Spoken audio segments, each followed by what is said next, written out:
Siyakhuleka ke Ndlondlo enkulu, siyakhuleka kunina, kwelika Mthaniya, kwelika Zulu, kwelika Phunga noMageba, enhla nasenzansi, eningizimu nasentshonalanga. Selifikile ke ikhehla elikhulu, ikhehla lamakhehla umkhulu Gwabini. Ngiyajabula ukuthi siphinde sihlangane ngani zakwethu. If you are new to this channel, welcome. Uma ngabe usube khona kule channel isikhashana, sicela ukuthi ungakhohlwa uqinisekise ukuthi usulikeile, wasubscriber, wenze sure ukuthi uyas-engage kwi-content esikhuluma ngayo. Ingane zakwethu nje mhlambe before we siqale itopic yethu namhlanje ngicela nje ukudlulisa amazwi okubonga kakhulu isupport engiyitholayo abantu engi-interacta nabo via our WhatsApp line. So ngizophinde ngiyishiye futhi WhatsApp line yethu because iyasebenza ibusy, abantu siyaxoxa nabo ngezinto ezihlukahlukene. Ngiyakhula nami ngokomoya, okunye sixoxe ngako kungiphathe kabuhlungu. Ngize ngifisa ukuthi kube umuntu ngampela unamandla. Kukhona abantu okubona ukuthi ukube nginamandla ngibusiseke ngaleyo ndlela, ngabe ngimlanda leyo khona, ngeke ngimhlalise nje nami izinsukwana nje sike sidla umkhuleko nje sivakashela amanzi, sidla umkhuleko nje sivakashela amanzi, ebese ngiphinde ngiyamdedela ke athi mayeflathela nje ebese izinto zakhe ziphinde zidamane zibuyele esimweni ziphinde ziqaqeke. Kodwa ngesimo sokuthi amandla kaMkhulu Gwabini mafishane kakhulu nganza kwethu, okunye nami ngike ngicine sengumuntu nje ogcina esenikhulekisa kokuningi kuphela, kodwa ziningi nganza kwethu izitori ezingithintayo uma ngabe sixoxa. Kodwa ke konke ngomkhuleko kuyanqotshwa, noma sekunzima kanjani unganqeni ukukhuleka. Nganza ukuthi itopic namhlanje ke le introduction sivele kwa introduction relevant to today's topic, because I think today I want us to zoom into the importance of a prayer, ebese sikhambisa nani nezimpi esinqotshelwa zona ngeprayer, nangokutusa nangokuphakamisa amathonga ethu, ngokuhlala sihlanzekile, ngokuhlala sibenzela izinto ezinhle amathonga ethu. Kunezimpi eziningi nganza kwethu ezenzakalayo, ezinye singayiboni ngamehlo with the naked eye, kodwa ezinye mhlawumbe ziyafika endlebeni zethu. Eziningi kodwa izimpi siziphupha silele. Ikona ukuthi ngihlale ngisho ngithi leyo yoku-interpret amaphupho, I know it's a very delicate practice, iyaconfuseana. Kufanele ngampela ubumuntu owambulele okwaziyo ukuthi mangabe iphupho kanje ulihambise ngomoya, ngoba mangabe ulihambisa ngokuthi mhlawumbe uyalifunda ukuthi umuntu ophupha kanje ingoba kusuke ukuthi uzolahlisa isizwe lapho, nawe uzosilahlisa endleleni yakho. So iphupho uma ngabe umuntu exoxela iphupho njengoba ngandlela lengisebenza ngayo, mina kuvuma ukuthi ngi-interpretele iphupho, ngivesane ngikubonele, ngishayele inhlolo, because ngilithatha ngani ngokomoya iphupho. Ngike ngazisho izathu ukuthi ngifike kanjani kulesi sigaba kwenye ama video ami angaphambilini. Ngakubalula nje kakhulu nganza kwethu ukuthi mina selokhu kwathi inhlo selokhu ngaqala lento ekuthiwa mhlawumbe ukuhlakanipha, ngumuntu ophuphayo. Ngaqala ukuphupha ngingakakwazi ukuthi kuyini, ngaphupha mina ngingakazi ukuthi kuyini ukuphupha, ngabona izinto mina ngingakazi ukuthi kusho ukuthini lokho. Inhlanhla leyo uNkulunkulu emkhulu nethonga lelikhulu, angizange ngilibaziseke ngiphazamiseke esikoleni, esimweni engangikusona, esimweni njengangikusona. Ngake ngakhuluma futhi kwenye ama-video ngikhuluma ngabangane engade ngiba nabo, ngoba bengiba nohlobo oluthize mina labangane ekukhuleni nje kwami. Bengazwani nale ngane lezi mhlambe ezizwana nanoma ubani. I was always drawn towards lezi ngane, yabona lezi ezikhishwa inyumbazana, yabona lezi ezingaqondakali izingane, lezi ezicwaswayo, ezidelelwayo, ezinye zalezo ingane. Ngake ngenza ngisho ivideo yokuthi ikhona nje sathi sesifunda eprimary, umngani wami sathi sifunda neprimary, esasijwayele ukuthi naye siyobhukuda, mhlambe mangabe sesibuyile esikoleni esasijwayele ukuyobhukuda emfuleni owawunesizibe esikhulu khona lapha eDindeli la engakhulela khona. Kanti ngelinye ilanga sizohamba naye lo mngani wami ojwayele mayibhukuda kudlalwa lento ekuthiwa ingwenya. Ingwenya ke futhi umacashela nawasemanzini, cause umuntu nifike nonke nintante phezulu kwamanzi nibukana, abala omunye bese Simase kuyithena lakho lokuthi ucashe kufanele ucwileke emanzini ebese uyabaleka emanzini ubaleke nabanye bazocwila bahambe bekufuna emanzini babuye badonsa umoya babuye bacwile bakufune. So nawe kwesinye isikhathi mawungenawo umoya kakhulu uzogcina usuvelile bakujahe bese beyakubamba ebese kuba kuyithena lomunye sasikubiza lo mdlalo ngomdlalo wengwenya. Kodwa lo mngani wami this particular friend of mine wayebhukuda indle wayecwila isikhathi eside singajwayelekile. Wayecwila isikhathi eside singajwayelekile ngale ndlela ukuthi ngagcina sengimbuza mina ukuthi hayi ngeke akusekona phela this is beyond just having ama swimming skills anzima. Kongasachazeki kwakhe wayecwila nje impela acwile nje anyamalale nje caca ukuthi unyamalalile kanti ngelina kuzobhoboka kumina athi hayibo yazi mkhulu kodwa wayengakangbizi ngomkhulu ngaleso sikhathi wayengibiza nje ngegama lami lasekhaya athi hayi mina ngibuye ngihambe ngiyohlala noma nomkhulu lapha emanzini lo ngixakeka mina uthi uhambe uyohlala nomkhulu emanzini hayi ingidide nje lonto ongayiunderstand hayi ngibuye ngayinaki besibancane nikhumbule hayi aloku njalo masidlala lo mdlalo acwili isikhathi esingajwayelekile kanti inyaka enye uzothi mayecwila acwila isikhathi eside kakhulu isikhathi esawuqeda unyaka no half ngikhuluma nawe namhlanje ukhokhovula wenyanga ukhokhovula wenyanga akwilibuyayo ngingithandaze sixoxe naye ngithi mina ngiyafisa ngelilanga ke akeze azohlala nami la e-studio sikwazi ukuqopha kube nje podcast akazikhulumele yena istory sakhe anabe ngokuthi ngempela kwenzakalani mina ngiyazi ukuthi kwenzakalani ngoba ngangikhona. So ngizama ukuya kuphi na bengilo nginalabo bangana abanjalo kanti later on kukhona imoya ebisibusa sonke labantu engangizwane nabo oyedwa owasempendle oyedwa wala eTindeli kodwa ke phela akasahlali la eTindeli lo naye lo wasempendle naye wagcine lokhunjile ethwasile khona emanzini futhi naye wacwila futhi isikhathi eside naye emanzini kodwa wabuya futhi wasebenza naye futhi umuntu omkhulu ikona ukuthi obukhulu bakhe akubona lobukhulu bala einkundleni zokuxhumana kodwa umuntu omkhulu. So bengumuntu onjalo ke bengumuntu onjalo kanti nami kuzohamba khambe nami zingitinyele inyosi nami kufiko kwami okwami ke ngihlale ngisho ngithi njenge self initiate ijourney yakhe iba yinde kakhulu ungaze ucishe umhalela umuntu ohambe waya kagobela wathwasa wabuya ngoba kuba khona leyo understanding yokuthi hayi ngikwenzile ukuthi ngaqeda okwethi uhimpe engathi impe engapheli there's no nje end in sight entweni eyenziwa umuntu oyi self initiate kuyigaba ezinde ezithatha isikhathi eside kakhulu ngoba basuke bezenzela.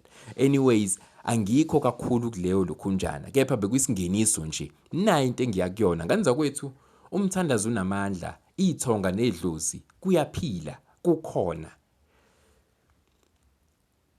okunye ukudinwa nokucasuka kwethonga noma mhlawumbe singathi abantu bakini abakubhekile akusuki nje kuphela ekuthenini kunezinto ongabagcineli zona ongabagcineli zona kunama messages abo ongawaphenduli kunama calls abo ongawaphenduli kunezinto zabo abayicela kuwena ongabenzeli zona okunye ukucasuka kwethonga nokudinwa kwethonga kusuka ekuthenini kunezimpi abakulwela zona esijule kakhulu nganza kwethu esijule kakhulu ongayiboni with the naked eye ongazizwa ezinye mhlawumbe uyazizwa ezinye futhi mhlawumbe uyazibona kodwa kuba ukuthi wena usubonile ukuthi cha la ngiyalwelwa la ngiyavikelwa kodwa wena uqhubeke ugxeke usole lona futhi ithonga lona futhi idlozi yena futhi umveli inqangi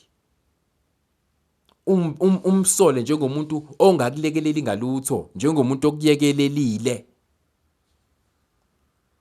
lokho kuyalicanula ithonga izinkulumo ezinjalo ezikhombisa ukuthi awuboni ubuhle bethonga awuboni ubuhle bedlozi awuboni ubuhle bamvela inqangi abe ufefe akwenzela lona izinto akusave kuzona kuyamcanula noma ubani kumuntu kuyamcanula ukuthi unga appreciateki usizo ofika nalo usizo olofarishayo lunga appreciateki unga-acknowledgeki indima oyidlalayo ey'mpilweni zabanye abantu, leyo nto noma ubani iyamudikibalisa. So ividiyo yethu namhlanje-ke izokhuluma ngaloko bantwana bakamoya ukuthi ake sifundeni uku-appreciate-a. Mhlawumbe mhlazane saqala sa-appreciate izinto, ne-language yethu izoshintsha, ne-reality yempilo yethu izoshintsha. Why? Ngoba sesiya-acknowledge-a, sesiya-appreciate-a ukuthi ukuvuka nje ekuseni ingqondo isahlangene, umzimba uhlangene nomphefumulo, yonke into nje isa-intact. It's a blessing, it's a huge blessing. In fact, lokho nje kukodwa. Okunye nokunye-ke sekuyalandela ngasemumva.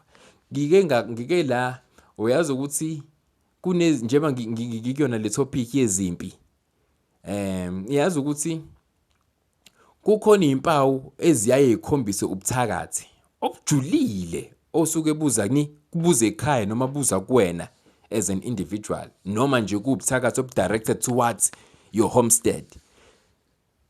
Kukhona izinto eziyaye zenzeka ekhaya ezikhombisa ukuthi njengamanje kukhona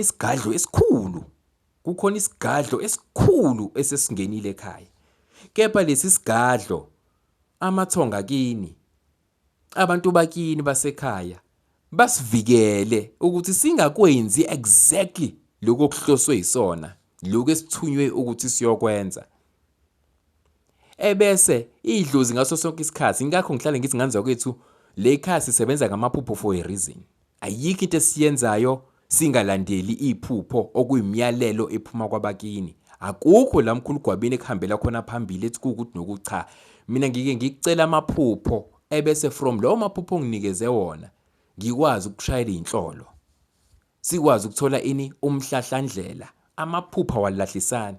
Njengoba nibona abantu abaningi beke balahleka esikhatsini esedlule. Yingoba umuntu ulandela umuntu okutshela yena, akutshele ngawe, akutshele ngekini, akutshele ngabantu bakini ukuthi kufanele ukuthi sikulungise kanje. Akuyona indlela yokusebenza leyo ngane zakwethu. I know this particular opinion is not very popular amongst abalaphi bendabuko bakudala noma asebekhule kakhulu. Ayikho nje popular kubona, bayizonda kabi umuntu okhuluma njengami. Awulandeli ngasemumva.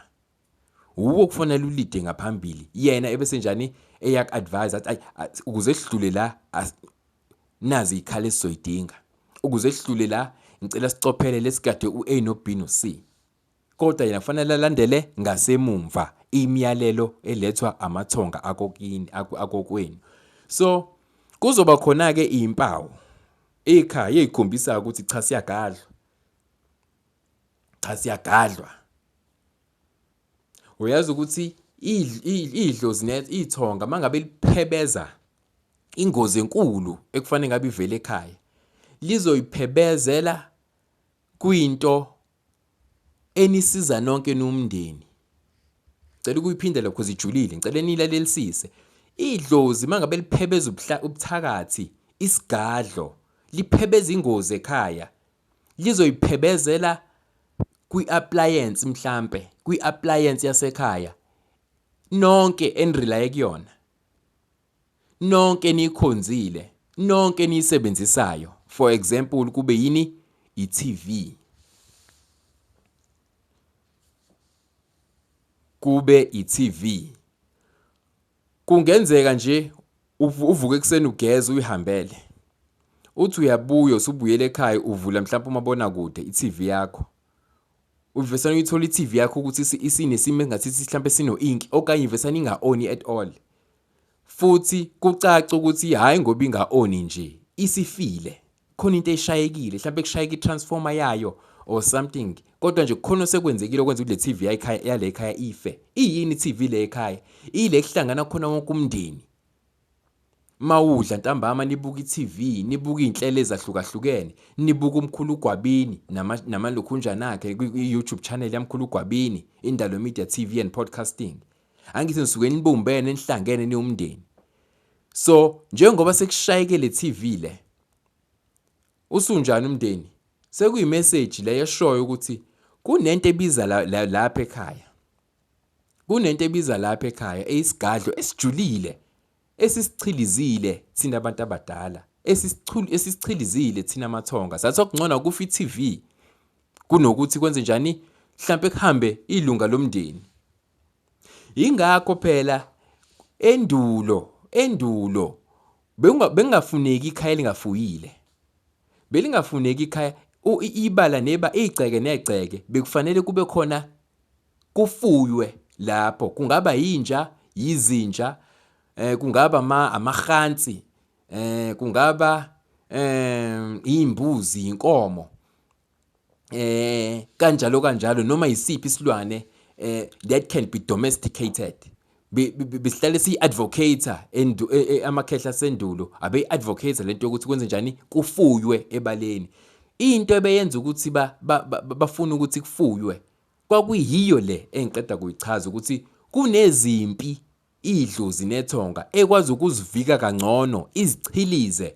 Kodwa uma ngabe izichilize ngoba zisuke sezingenile ebaleni, kufanele bayichilizele kwenye yezinto ekhona le ebaleni, ukuze kube inkomba, kube inkulumo eshoyo ukuthi sesivike into ebijule kakhulu.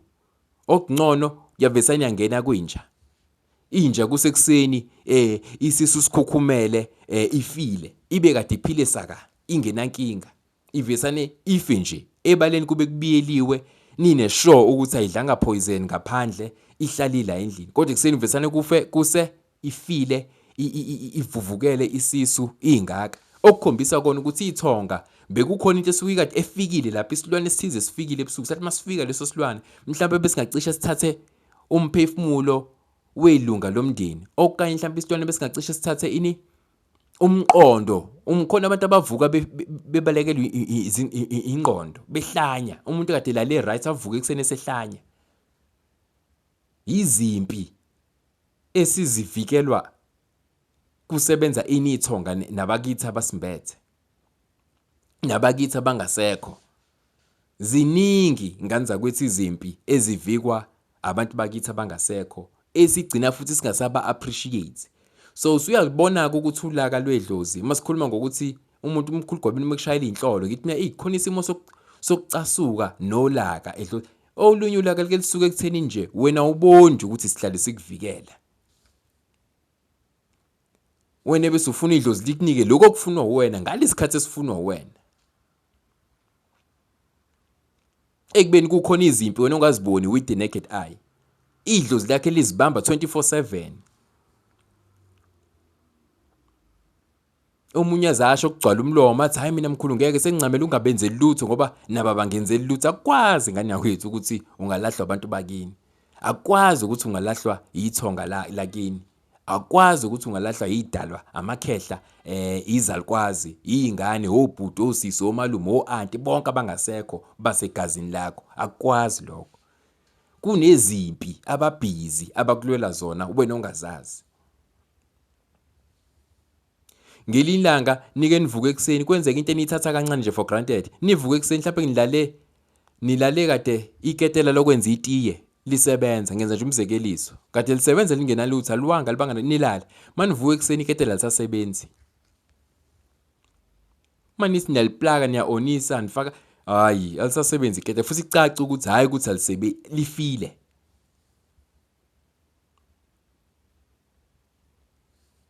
Lezo zinto ezinjalo nganza kwethu kusuke kwama messages aphuma kumalokhunjana ezidalweni zakini ukuthi kukhona isifo, kukhona ubuthakathi obukhona, kukhona ubuxokoxoko obukhona. Abantu abadala abaphebezela abancamela ukuthi baphebezele kuphi kwenye yento, mhlawumbe kungaba yini i-appliance yasendlini. Kwesinkathi ifridge yonke ivesana ithule. Yes, ama-fridge adalela ukuthi azohamba athule, kodwa kukhona lento nawe uzosho ukuthi hayi ngeke understand-ke ngoba lento ibi-right nje ayikhombisanga impawu. And ngempela kuzothi makufa leyo fridge nempilo zenu nibone ukuthi yazi kukhona into ebivikeka la. Mhlawumbe uzothi mawushiya ifridge ekhaya ifile, usaworried ukuthi hawu ekhaya singazovuka ifridge lonke kade li-right lifile nje. Kwenze njani? Mhlawumbe usuyadrive emsebenzini, uthi usadrive emsebenzini ugejwe imoto kanzima kabi erobotini, ivesana iyeqe mhlawumbe irobot elibovu imoto. Igeje kanzima kabi. Ngalendlela yokuthi umuntu onothisayo usuyayibona manje this correlation between lento oyishiya ekhaya nalesigameko sifica la.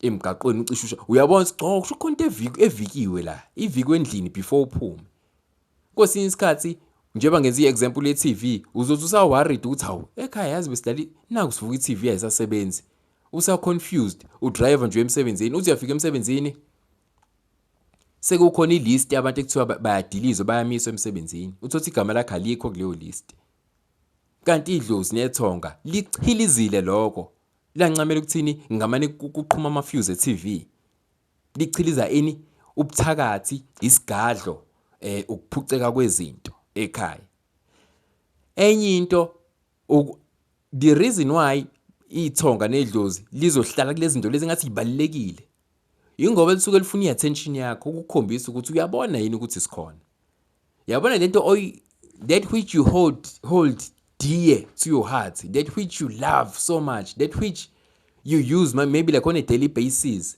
that which is very useful empilweni yakho. Idlozi likhuluma ngaleyo nto, ithonga likhuluma ngaleyo nto mangabe liphebeza izifo, ukugula, kunjani ama-spiritual ama-attacks enziwa kuwena.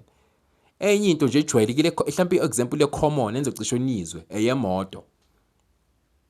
Makona nje into engasahambi kahle. Imoto yakhe iyakhuluma into yokuqala ekubikelayo. Into yokuqala nje ekubikelayo impilo yakho mayingahambi kahle. Uhambe ngemoto uhamba udrive imoto ufike uyipake mhlawumbe la usebenzela khona kwi-parking lot upake uyishiye kanjalo ungene e-officeini usebenze.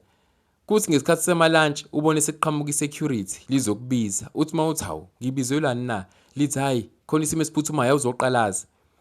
Livesane liholele emotweni yakho lithi buka njengoba ngimile ngihleli kwi-guide house ngizwa umsindo nje ukuthi pha mangithi ngiyasondela hayi isondo lakho livesane laqhuma imoto iqhume nje isondo imoto imile akulona iphutha lelo nganza kwethu akulona iphutha lezo mayingane yaka moya inkulumo ama message aqhamuka from your ancestral guides ukuthi khona into esiyiphebezile ebiza kabi kuwena noma ebiza kabi kini ukuze usheshe lento uyisukumele kufanele bashaye yona imoto yakho uhambe nje udrive kahle ufike upake mhlawumbe uyangcebeleka ufike upake lo upaka khona mathi usuthi uyabuya idumisa imoto hawu nayo imoto ingasaduma hawu uthi ufaka amagiya nawo amagiya eqi hawu mase sekufika umechanic athi hayi iclash yakhe ivithikile yonke iphelile inkulumo lezo nganza kwethu inkulumo inganukanga nje iclash ingashanga lokusha lokhu okujwayelekile kweclutch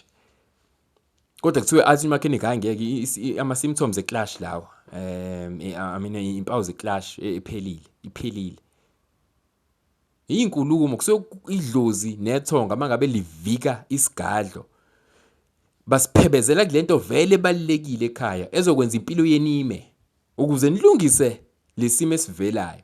So nganza kwethu angifisi ukuthi ngibe mude kakhulu.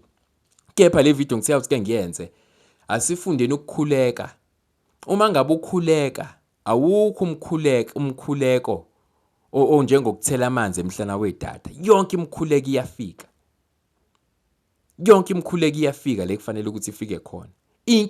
Hayi ukuthi inkinga futhi ukuthi angeke umkhuleko uzokwenza lokho okufunwa uwena okubonwa uwena kukhona okukhulu ongakuboni ongathi mangase kuthiwa uyakuboniswa lokho ebese uyaw-appreciate umkhuleko ebese uyaw-appreciate umkhuleko wakho.